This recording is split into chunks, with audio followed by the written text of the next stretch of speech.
This is an honest review of Industria.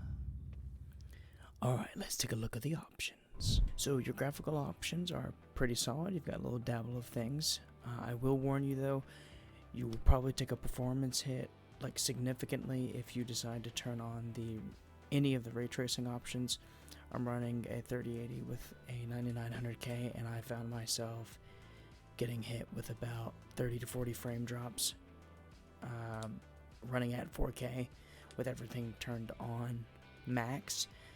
If I turned ray tracing off with everything max, it ran pretty much around like 70-80 frames per second. So take that how you want. And then the keys are rebindable once you are in game, and they work just fine. So guys, Industria, what's this game all about? You play as this woman named Nora, who wakes up on her couch after a long day's hard work working at her company Atlas from your lover and I'm pretty for sure husband.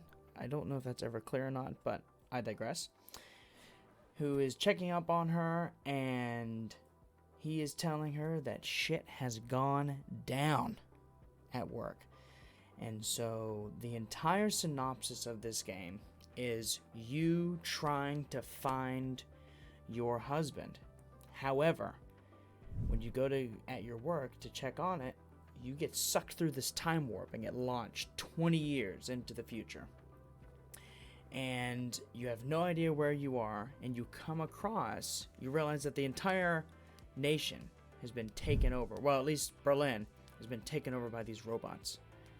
And these are the enemies, guys. Now, at the end of every level, what happens is you get sent into this gray world that I'm assuming is an older version of Atlas.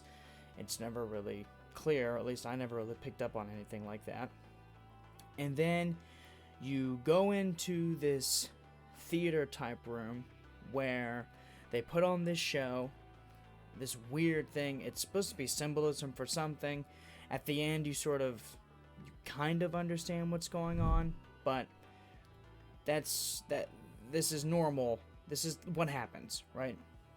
Now, I have to say, obviously, this game isn't perfect. There are many bugs in this game. There are many, all the way from, as you saw, like, freaking models just being stretched out. There's bugs with the settings, with the 4K settings and full screen. I know there's issues with that. The AI isn't necessarily the best. Actually, the AI is like pretty bad with the enemies in here. However, the problem solving and the puzzles are very Half-Life 2. Actually, this entire game really sort of resonates with Half-Life 2. This game doesn't hold your hand. It doesn't really tell you where to go. It is linear, but it still doesn't tell you where to go. And the guns in the game are very good. They sound really meaty.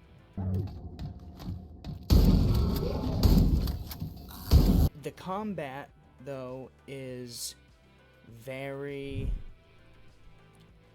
it feels lackluster just because of how bad the AI is. Like, I wish that the AI was a lot better than what it is, but it's just not. Now, in terms of combat and in terms of enemies, there's not really a diverse amount of enemies. There's usually, I think there's like 3. There's a suicider guy, there's the basic dudes, and then there's like these android looking guys, and that's about it. Most of the enemies in the game are melee based. However, there are a couple of ranged units. Once you get through that, that's pretty much it. The ranged units seem to do the most damage. The melee guys are pretty easy to avoid. You just back up while you go, and then just go in. The graphicals, as you can tell so far, the graphics are pretty average. I wouldn't really say they're spectacular.